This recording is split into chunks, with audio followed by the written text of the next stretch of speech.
welcome to Mr. Randy's Wine and Spirits. I am Mr. Randy, and today is the last evening we're going to be in this hotel in this town. Tomorrow we're going south. Well, more south, I guess, for a lot of my viewers in the United States of America. How are you doing tonight? Well, here we are with another off-the-rip video. Today we're going to be doing the Tequila Gran Classico.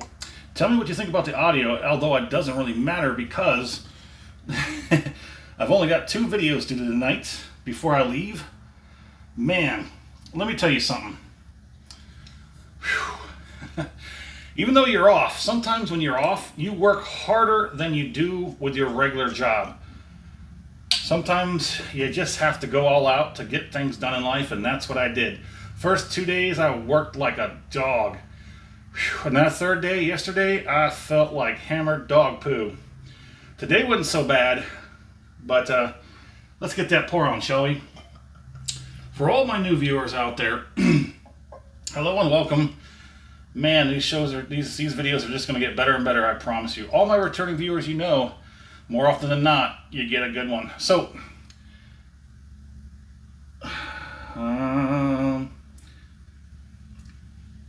this is I'm sorry, I'm trying to figure, there was something, where is my paperwork? Gotcha. I actually like this chair they got in here, nice rolly chair. So, this, oh yeah, there it is, sorry, it's up there. Campo Azul. Now, this is the Gran Classico. I had the Selecto. This is the Reposado. The other one was the Añejo. That was a beautiful bottle, and I forget how much it was, but I'll have the full review out. Once we get down to San Antonio, I'll do some full reviews. Right now, we're just doing off the rips and getting them about the halfway point, and I'll let them sit, and we'll finish this off in about a week or 2 down in San Antonio. Today we're going to do the off the rip video of the Tequila Gran Classico from Campo Azul. So Mr. Randy does a 3-part review series. Off the rip is part 1. We get it home, crack it open, pour it in a glass, have my first pour, share my first impressions with you, because that's what we're here for. Part 2, called full review time. Get down here halfway. I'll let it sit for a week, for 2. The universe will decide. I will go online, find as little as possible, come back, try and say something stupid. I'll score it, continue to drink it, and probably say more stupid things, because part 3, final pour, episode, thusly named, the final pour in the glass compared to today's first pour off the rip and everything in between. I can smell that from here. Campo Azul Tequila Gran Classico Reposado, 750 mils. Let's go ahead and get a look at that. It's very pale. It's a very pale straw. It's got sort of a... Now, of course, I'm naturally going to be comparing this to the Selecto Añejo, and I don't think that's going to be fair, but I'm going to try and separate it. There are some similarities on the nose. Not very much, but the last one I had was actually, in fact, the Selecto Añejo. It's a little bit lighter, but it's a little bit rougher on the nose. Let me go ahead and get a palate. That first acclimation palate. Let's go.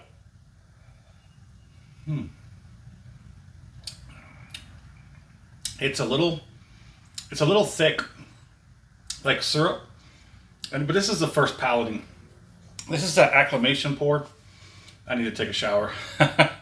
Take a shower, have a few more drinks, turn in early, because we got to get up early, get the truck packed, and get on the road. Giddy up. I'm trying to work that first palating out of the way. For all those of you who are watching this video and have seen some of my videos before in the past, more recently towards the start of the channel, how do you like the evolution and progression of the channel and Mr. Randy in the channel? I'm going to get the second pour and we'll talk about it. I've gotten more comfortable, more relaxed with the whole process. So the acclimation pour definitely took a lot of that forceful aggressiveness out of it. The second tasting is a little bit relaxed, a little bit softer, a little bit smoother. I think this will be an okay one. I think it really will. I think by the time we get to halfway point, I think it's going to be pretty darn relaxed. Makes me think about that final pour. Yeah, the acclimation pour, just like it got all that harshness on the acclimation. But I'll give you more information when we get to the full review. Hopefully you come back for that. Make sure that you want to see that video. You go ahead and hit the like button, the heart button, just to, you know, do the thing, you know. Make sure you get those videos as soon as I release them. Go ahead and subscribe and follow. I'm also on Instagram sometimes. Instagram's kind of hard because it's short form content, and I don't know, I need to do more for that. Suggest something for me, some kind of format. I'm working on it, not just like previews and little tidbits and clips and whatnot. It's a lot of work. I got other things to do, but I'm willing to do what I can, when I can, for you here on, well, whatever platform it may be. Let's go in for that final pour. Wait, I forgot to show you. Almost forgot.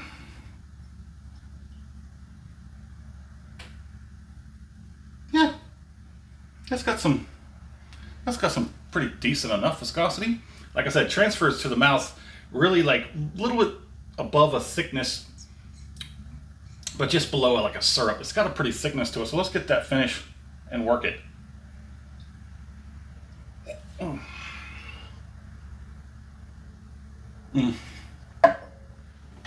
Hold on, I gotta look out the window.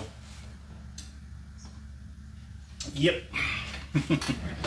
Trucker's cab over there. I don't know if you can hear it from here.